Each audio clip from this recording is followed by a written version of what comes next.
consistency is really the secret to winning.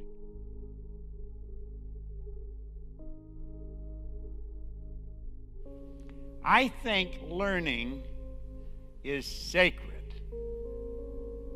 The only problem in the entire world, there's only one, and it's ignorance.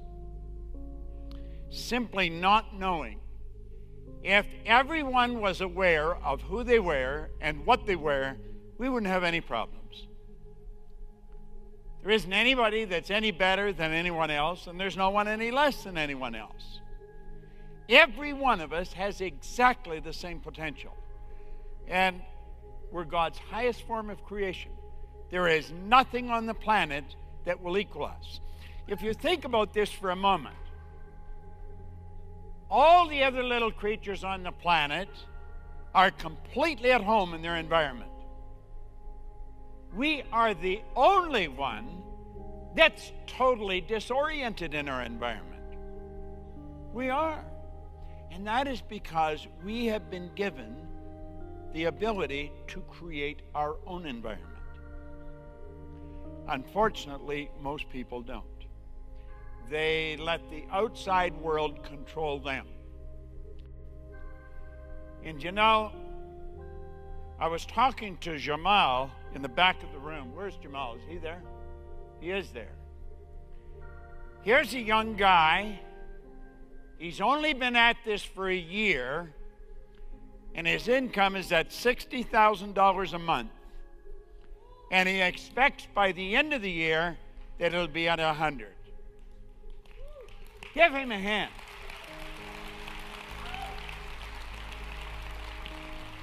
Jamal Wilson.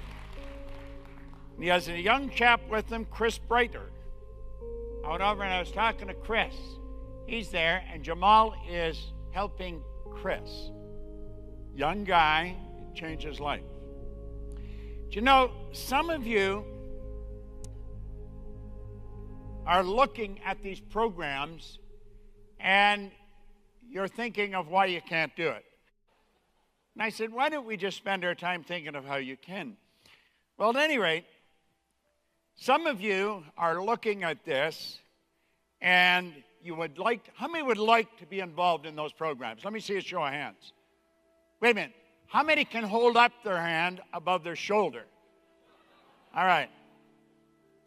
How many of you would really like to be in those programs? See, everybody. No, you're not. Not everybody is involved. You're here. I'm getting ahead of my presentation a little bit, but something tells me to share this with you. I started with nothing except the book that I've got there, Born Rich, or Think and Grow Rich. And I started to study it, and everything in my life changed almost overnight. I had my income, it was up somewhere between $500,000 and $1 million a year. And I quit. I walked away from it, and I took a job for $18,000 a year. And 5 years later, I was earning $33,000 a year. Now, everyone that knew me thought I had lost my mind.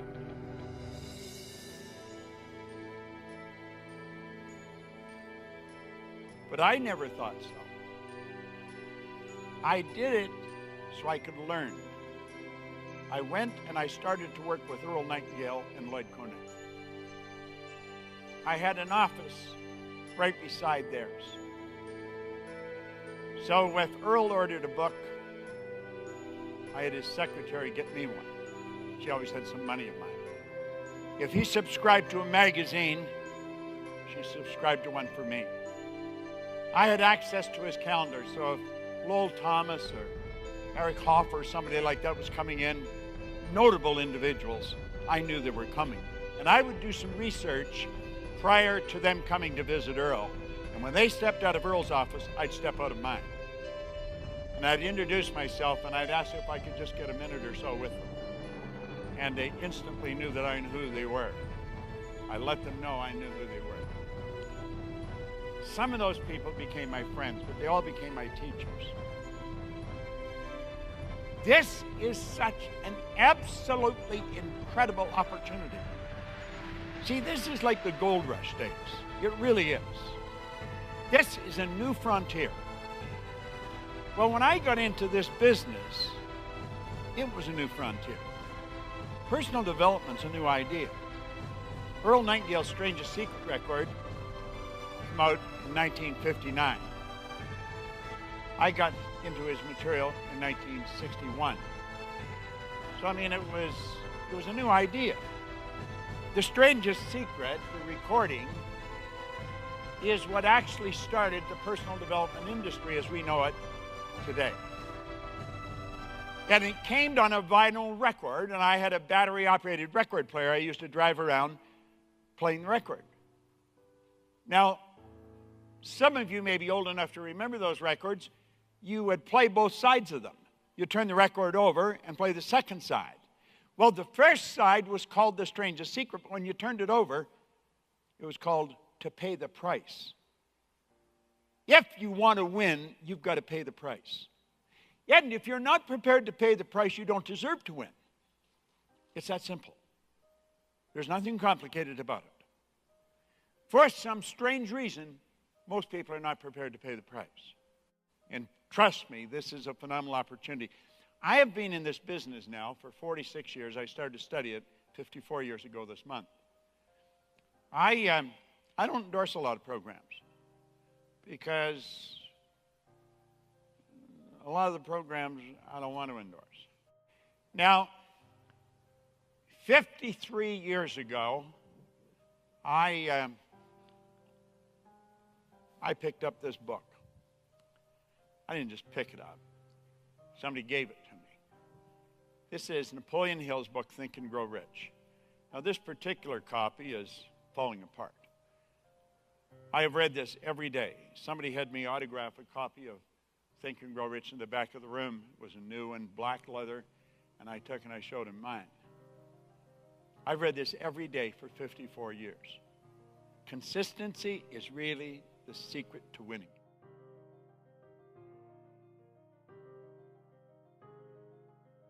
You've got to do it every day. Well, when I was given this, I committed to study a proven direction, and my income started to skyrocket. You see, earning money is a strange thing. I was talking to a gentleman in the back of the room who was an attorney down in Mississippi. And attorneys go to school for a long time. But you know one thing they don't teach attorneys? They don't teach them how to earn money. But they don't teach engineers how to earn money either. And they don't teach economists how to earn money. School doesn't teach us how to earn money. We have students here in America that are graduating from university where the debt they owe and they cannot bankrupt out of is higher than the credit card debt.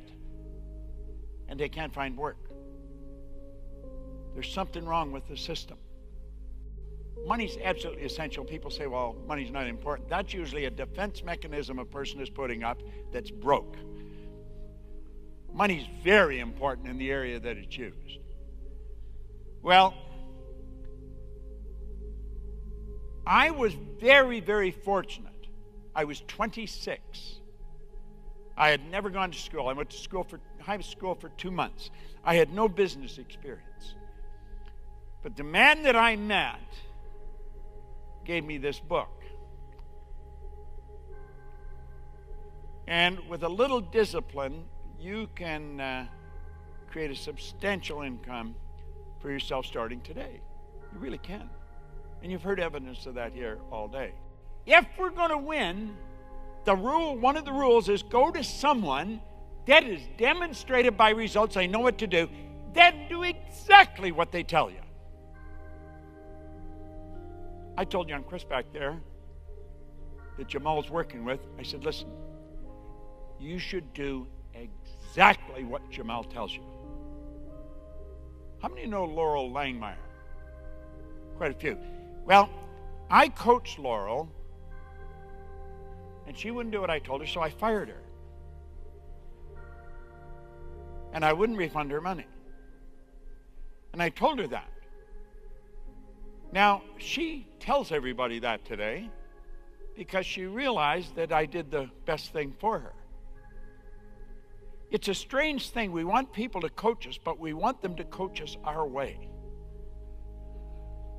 We don't want to follow direction. And I make it very clear when I coach somebody, if they're not going to do it my way, I'm not going to coach them. Now that sounds rather arrogant, but it's really not. Yet it would be very foolish if I was trying to coach somebody their way. I would end up with the results they're getting, and I don't want their results. They want my results. You see, that's the difference. Now, the man that gave me this book, that was the rule that he worked by. And he said, you got to do exactly what I tell you. Now, I was never very good at following direction, which is precisely why I was broke and unhappy and going in the wrong direction. Now I was 26. You see? Discipline is the ability to give ourselves a command and follow it. Now, there's the guy that wrote this book, Napoleon Hill. And that's his mentor. Andrew Carnegie in 1908 was the wealthiest man in the world. He was, it's believed, the first billionaire. And this is a suggestion that he gave that I found to be perfect. He said, any idea, get this, any idea that's held in the mind, that's emphasized, that's either feared or revered, will begin at once to clothe itself in the most convenient and appropriate form available. Now, the interesting part there, that's feared or revered. What did the great sufferer in the Bible, Job, say? He said, lo, the thing I fear has come to visit upon me. Any idea? You're worried about something happening? You better stop worrying because it's going to happen. You're afraid of something happening? Better stop being afraid of it. It'll happen.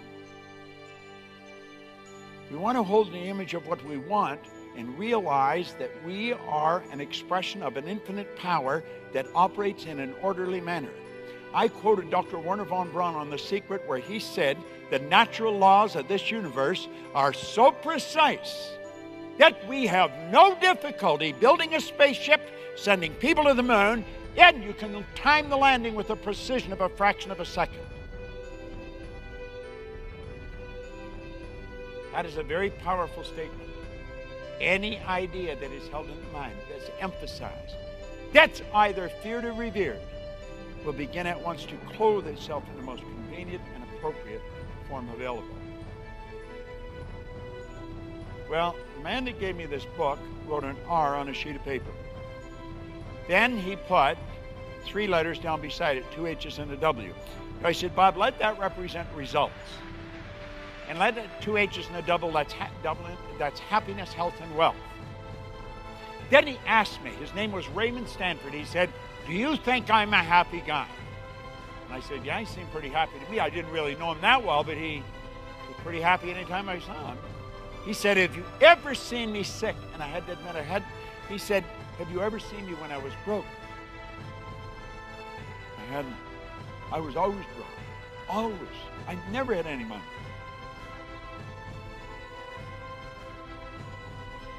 Now,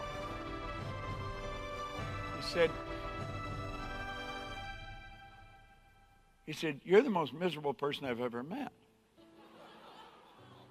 And he said, you're always sick and you're always broke. Now, he was being kind. I was earning $4,000 a year at the time, but I actually owed $6,000. Now, just think. This is in 1961, and that was a lot of money. If I had taken every cent that I earned for 18 months and paid debts, I would have just broken even.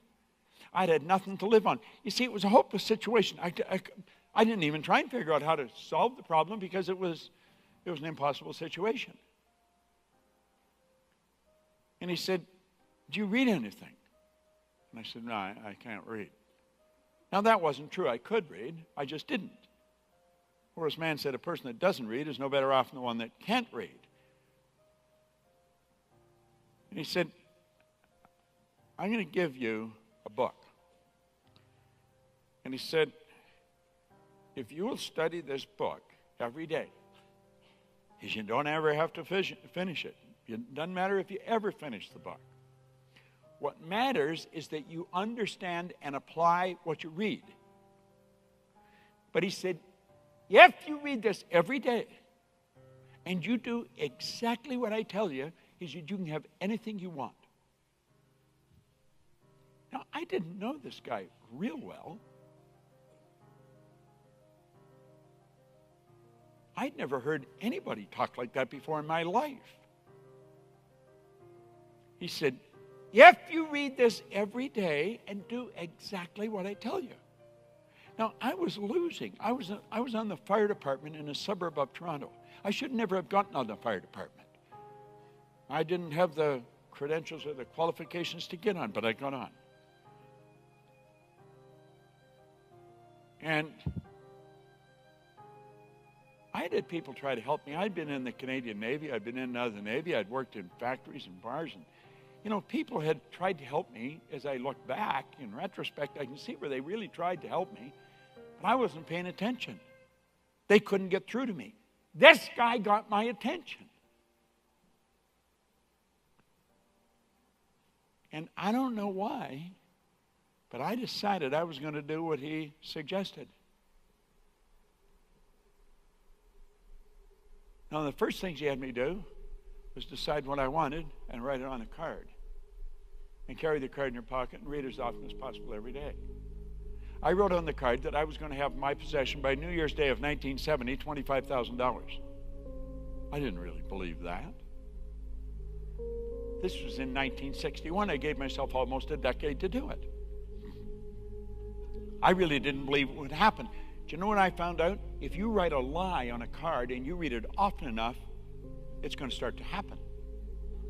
Now, just see, if your goal is to get out of debt, you'll probably stay in debt forever, because the one point that all great leaders, there's no exception to this, every one of them have agreed on, is that you become what you think about. If you're thinking debt, you're going to attract more debt.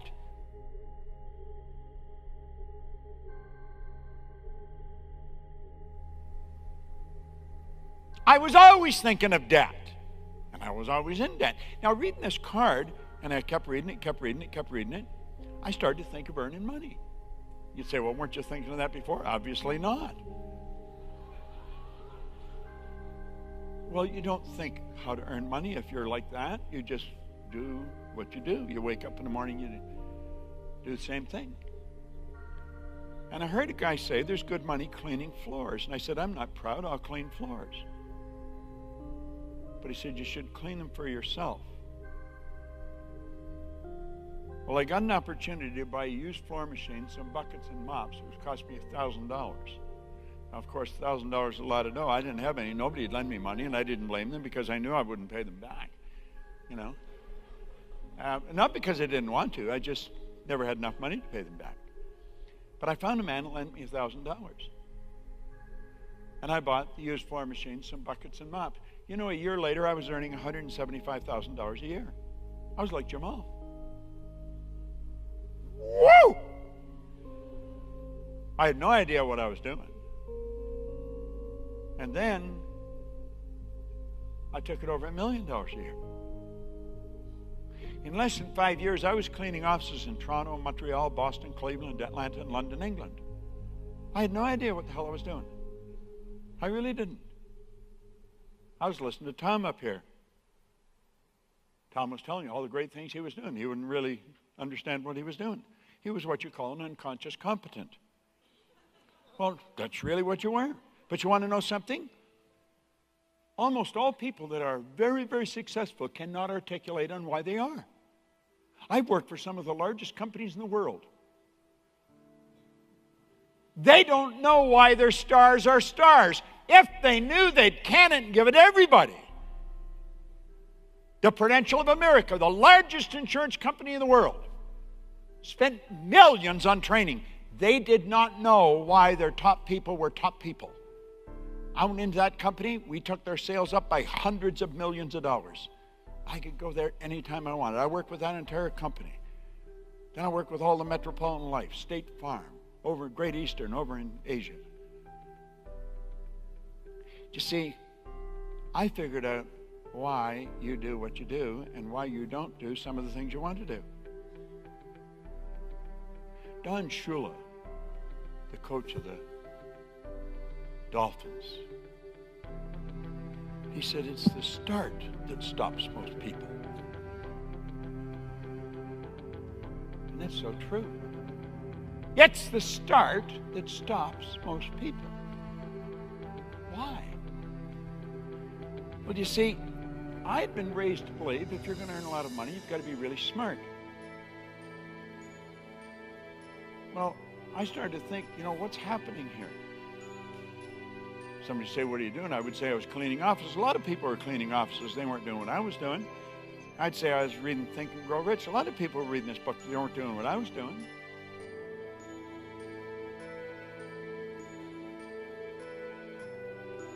And so, we're raised to believe if you're going to earn a lot of money, you've got to be really smart. Well, I knew that wasn't true because I was earning a lot of money and I knew I wasn't very smart. No, I just knew I wasn't. I've been raised to believe if you're going to get a good job, you've got to have a good formal education. I didn't have any formal education. I didn't have a good job. I owned the company. So I thought, what happened? And that question started to play on my mind. I wasn't satisfied with winning. I wanted to know why I was winning. And I started studying. I seriously started to study. And I have had some of the most phenomenal mentors in the world. Most of you wouldn't even know any of them if I named them. But they were phenomenal. It took me 9.5 years, and I figured it out. Bit by bit, I get a little information here and a little there, and I'm going to show you what I learned. I'll give you an overview. And when I figured it out, all I wanted to do was teach it. You see, I know that there's a lot of you that want to go in that program, and you're telling yourself why you can't. I was talking to the man in the back of the room, come over, Matthew. He was telling me why he couldn't do this, and he really wants to do it. He said, what should I do? I said, I think you should go and sit down and listen to what I'm going to say.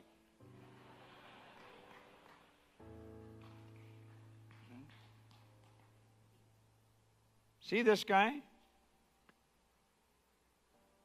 He was in his early 20s when he met with Andrew Carnegie. And Andrew Carnegie spent 3 hours in an interview.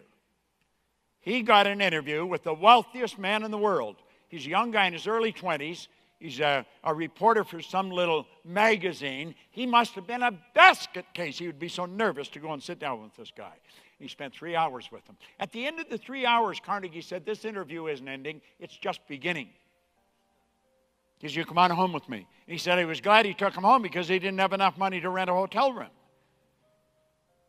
Yet he spent 3 days telling him his philosophy and how he became who he was. The wealthiest man in the world. And he said, Napoleon, I think it's an absolute shame that people like myself are going to their grave with all the knowledge locked up in their bones. No one has ever written the laws of achievement. Now he said, Napoleon, you've spent 3 days listening to me. You got a pretty good idea of how I got to where I am. He said, I'm going to ask you a question, and I only want a yes or a no answer. Unbeknownst to him, he had a stopwatch under his desk. And he said, are you prepared to dedicate the rest of your life to an idea for which you would probably receive no material compensation for at least 20 years? He said, I've asked myself 1,000 times what I would have said if I'd have been him. And in 25 seconds, Hill said, yes, he would. Carnegie gave him 60 seconds to answer. And in 25 seconds, he said yes. I think I would have said the same thing. I think if I had spent 3 days with him, I'd have a pretty good read on what he's like. And I think I'd have arrived at the conclusion that he'll probably arrived at. He wouldn't ask me to do something that's not just. So he said, yes, he would. And Carnegie told him he was not going to subsidize him. He said, you're going to have to pay your own way. And he said, I'm going to give you letters of introduction to 500 of the world's most prominent individuals. And Hill became good friends with Henry Ford, and Thomas Edison, Woodrow Wilson. And he said, now, Napoleon, he said, long before you finish, everything in you is going to want to quit. Because that's what weaklings do. But he said, I don't think you're a weakling. So I'm going to give you something, and I want you to write it out. I want you to write every word, underline every word. Listen carefully. This is a statement that you're going to read to yourself. Andrew Carnegie, I'm not only going to equal your achievements in life, but I'm going to challenge you at the post and pass you at the grandstand. And Hill looked at him, he threw his pencil on the floor, and he said, now you know darn well that's not going to happen. And Carnegie said, yes, I know it's not, unless and until you sink that idea properly in your mind. Now he said, I want you to make a commitment that you will look in the mirror and repeat that twice a day, every day for the next 30 days. Well, Hill said, I can do that, so I'll commit to that. But he thought this was absurd. Now think of it. The guy's broke. He's in his early 20s. He's talking to the wealthiest man in the world, a billionaire, in 1908. Now he was staying with his brother. He didn't want to tell anybody what he was going to do. He was going to work for 20 years for nothing doing this. He knew they'd think he had lost his mind. And then to hear him say this, Andrew Carnegie, I'm not only going to equal your achievements in life, I'm going to challenge you at the post and pass you at the grandstand. So he said the first time he did it, he went to the bathroom and locked the door, and he looked in the mirror and he whispered it. Andrew Carnegie, I'm not only going to equal your achievements in life, I'm going to challenge you at the post and pass you at the grandstand. Now he said he felt like a fool. But he made a commitment. He'd do that twice a day for 30 days. So he said he would keep his commitment. He said by the middle of the month, he thought maybe it could happen. By the end of the month, he knew it was going to happen. Now look at this for a moment. It's reported that Andrew Carnegie made 53 millionaires in his lifetime. Napoleon Hill has made millions of millionaires during and after his lifetime. Now think of that for a moment. He was flat broke when he was taken and given that affirmation.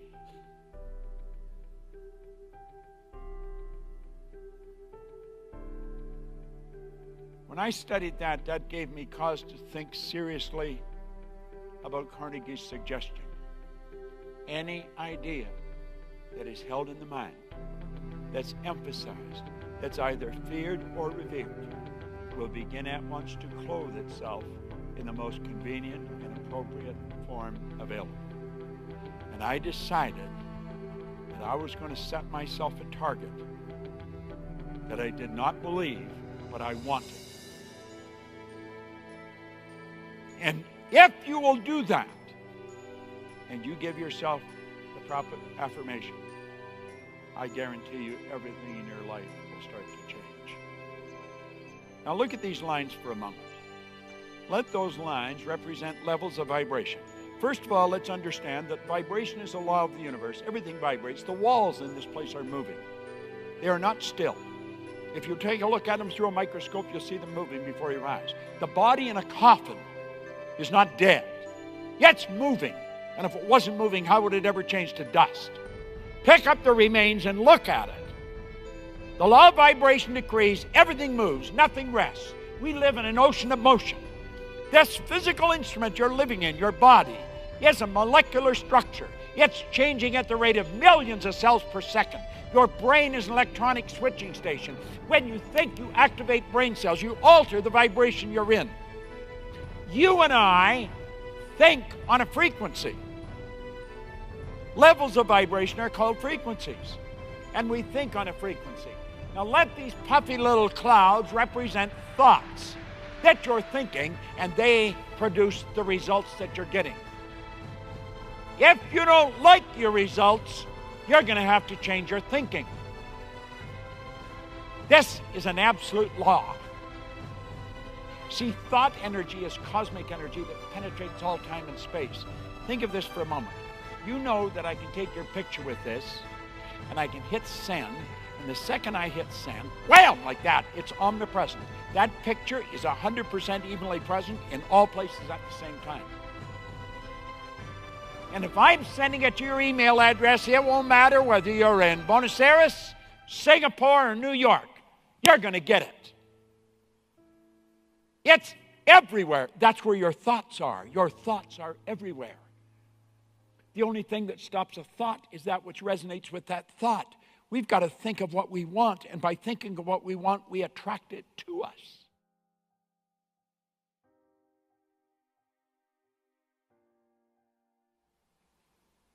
This is why most people never make it. They don't make the decision. They'll make the decision when something happens here. You got to make it happen. If you say, this is what I'm going to do, I'm doing that, regardless I'm doing that, you start thinking the thoughts that you have to think for the good that you desire to manifest. Now, this is a slide that's at the end of the presentation.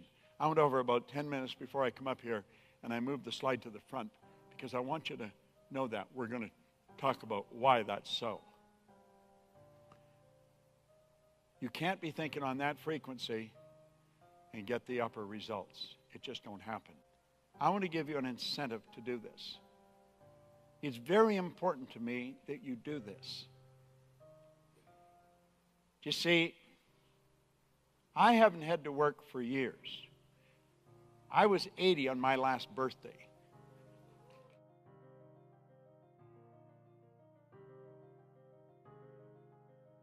I've got a seminar booked in the Bellagio for when I'm 100. I have absolutely no suggestion or no idea of slowing down. I don't believe we were put here to retire or slow down. You see? Our spiritual DNA is perfect. We've got deep reservoirs of talent and ability within us. And we want to bring it to the surface. Because when you make a decision, you flip your brain onto a different frequency. You create an awareness. You start to hear stuff that you wouldn't normally hear.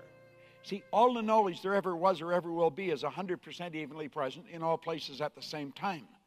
We don't have to get anything. All we have to do is become aware of what we've got. Do you know, we've always been able to make these smartphones. We just weren't aware of how to make them. The internet, we've always been able to deal with the internet. We just weren't aware. To wait for you to do everything you want to do is already here. I sat and set a goal that I would have a company that operated all over the world, and I had not even started the company. Today we operate in over 100 countries. This information is valuable. I made up my mind that I was going to do what Napoleon Hill did. They were his mentors. That was his mastermind. There's Harvey Firestone, Thomas Edison, Woodrow Wilson, Herbert Hoover. These guys were giants. They became Hill's mentors. This man started to study Napoleon Hill's stuff, and he started to talk to him about it on the radio. He developed a radio show. He was the most listened to man in the history of the broadcasting industry at one time. I started to listen to his record. And I'm studying Hill. And I thought, that's somebody I want to mentor with. That's someone I want to teach me. See, I wanted to do what Hill was doing. Those guys he was working with, they were all dead. But I said, there's people like that today. This man, his business partner, they started the Nightingale Conant Corporation. There were over 300 authors with them. But at that time, they didn't. Lloyd Conant was his partner. These two gentlemen were giants in this industry.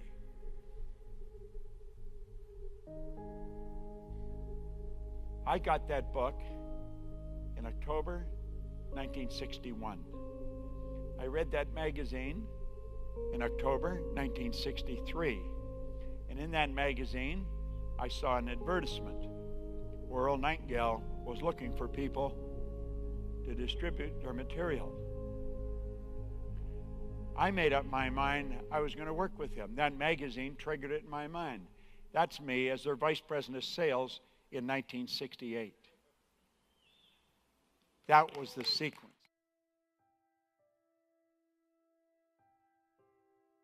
Now, why am I sharing this with you?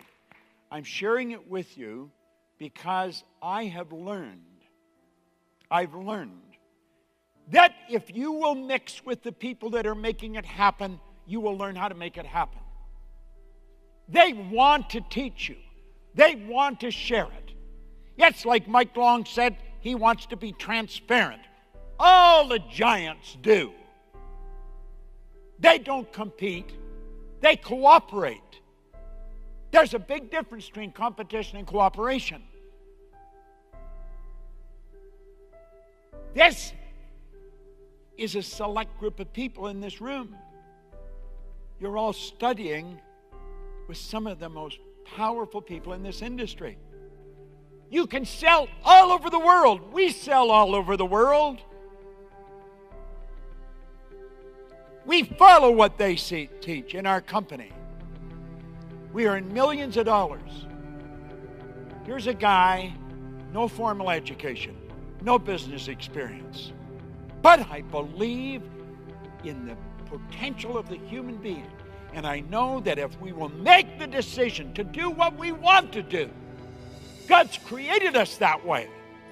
We're not meant to sit and use our marvelous mind to figure out why we can't do something. If you want to do something, you've got to do it. Yet if you don't do it now, when are you going to do it? In your next life? Come on. Some of you have been putting off doing what you want to do for a long time. When are you going to start? I started to do what I wanted to do when I was 26. Scared the daylights out of me. Look at Robert Heinlein. He was a science fiction writer back in the 60s. He wrote We're Strangers in a Strange Land. He said, in absence of clearly defined goals, we become strangely loyal to performing daily trivia until ultimately we become enslaved by it. Your spiritual DNA is perfect. It requires no modification and no improvement. You don't have to get anything. You've got to get that straight in your mind. You do not have to get anything. Your race, your gender, your formal education, your background, none of that makes any difference. The second you make a decision, this is where I'm going, and you get a clear picture. You may not know how to get there, but I guarantee you the way will be shown. I had the good fortune of working with Sir Edmund Hillary on 3 or 4 occasions. He was the first man to stand on top of the world, he and Tenzing Norgay. He was a beekeeper from Auckland, New Zealand. Anybody that tried to conquer that mountain died. There's people up there encased in ice, they're never coming down.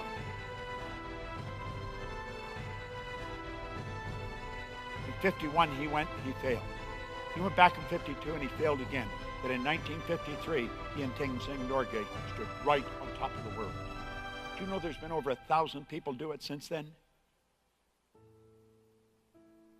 Do you know when you start doing things like this, people, members of your family, cousins or aunts and uncles, friends, they will see what you're doing. They will start following you. Your spiritual DNA is perfect. Look at this. It's all-knowing. This is the part of you. It's all-powerful. It's ever-present. That's the real you. Are you truly what you pretend to be? You are God's highest form of creation. You are created in God's image. You have the ability to create images in your mind and make things happen. Don't spend a second trying to figure out why something can't happen. Spend all of your time figuring out how it will happen. If you go on our site, I don't know where to go, but somewhere, go to bobproctor.com or Proctor Gallagher Institute, get the Born Rich book, download it, and write down 333. There's a 333 idea. It's a phenomenal process. I was telling Anik about it today. It's where a guy raised $3 million in 3 hours, 3 days later by following a process that I teach. I don't have time to go into it, but it's all explained verbatim in the book. What does this mean? It means that all the knowledge you will ever need is already here. It's a matter of becoming aware. We've got to study. We've got to expand our level of awareness. You're all powerful. You never have to worry about where you're getting energy. Nobody gets energy. We release energy. Desire is the triggering mechanism that releases. If you got desire, you've always got the juice to get the job done. Edison said, do the thing and you'll get the energy to do the thing. Set goals that scare you. Don't play it safe. The idea that it's better to be safe than sorry is a bunch of nonsense. Make a decision. If you plan on being anything less than you're capable of being, you'll probably be unhappy all the days of your life. Maslow said you're either going to step forward into growth or back into safety.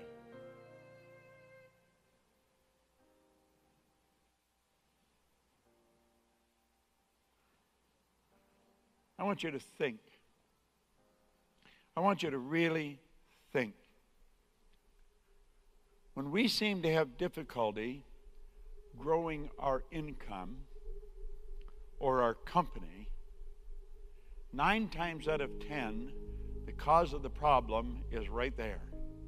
It's a paradigm. Now you might ask yourself, could you come up and spend maybe 15 or 30 minutes explaining paradigms, how they're formed and how they can be changed? If you can't, and your children are not doing too well in school, you probably won't be able to help them change it. Their paradigm is causing their grades in school, not their potential. Their paradigm. Our paradigm controls our life. It took me 9.5 years, but I finally figured it out. I had literally changed my paradigm through the repetition of reading that book every day and listening to recordings every day. And I'm still doing it 54 years later because I know I'm a long way short of what I'm capable of doing. Now, what are paradigms? Paradigms are a multitude of habits. Now, I want you to think about this. This is very important. They're other people's habits. They've been passed on from one generation to the next. Do you know ancestors in your family were making decisions probably hundreds of years ago, and they're still the decisions that are controlling you today? The belief system that you have, you didn't develop those beliefs. You inherited those beliefs. You say, why do you believe that? Well, it's true. How do you know it's true? The truth is you don't know it's true. Why do you believe it? Why do you believe that you're not able to do this? Why do you believe that some people are better than you? Why do you believe that you can't multiply your income? Why do you believe these things? Why do we believe that we don't have enough energy to get the job done? It's because we're programmed to believe it. I'm going to show you how we're programmed. Joel Barker wrote a book back around 1990, Paradigms. He said to ignore the power of paradigms to influence your judgment. Yes, to put yourself at risk when exploring the future. I listened to Mike Long up here. He was talking about where the power is. Where the power is. I'll tell you where the power is. It's with you. It's in you. It's not in anything else. All the power there ever was or ever will be is within you. You can go back in the early 70s, late 60s. Alvin Toffler wrote the book Future Shock, making a prediction of what was going to happen over the next 25 years. Everybody thought he was hallucinating. Most of his predictions fell short. He said the illiterate of the 21st century are not going to be the people who cannot read and write. They're going to be those people who cannot learn, unlearn, and relearn. That's what you're doing. You are learning, you're unlearning, and you're relearning. Don't look at this and think you can't learn it. You can do it without any trouble. I remember when computers come out and they started to get PowerPoint, and I didn't even know how to start a computer. A woman gave me a computer, and I didn't even know how to start it. And the guy that was teaching me, he thought, this guy's never going to learn how to operate this thing. I was afraid I'd break it. And then one day I thought, what the hell do I care if I break it? I'll go and buy another one. And I used to get Gina. Gina's worked with me for 28 years. I'd get Gina to come over to the house, and I'd say, Gina, make me a PowerPoint. And I'd show her what kind of a PowerPoint. And she'd make it. And I said, that's not what I wanted. She said, that's what you said you wanted. And I said, no, it's not. See, I had an image in my mind I wanted her to make, and I thought, I'm going to learn how to make it. So I learned how to make my own PowerPoint.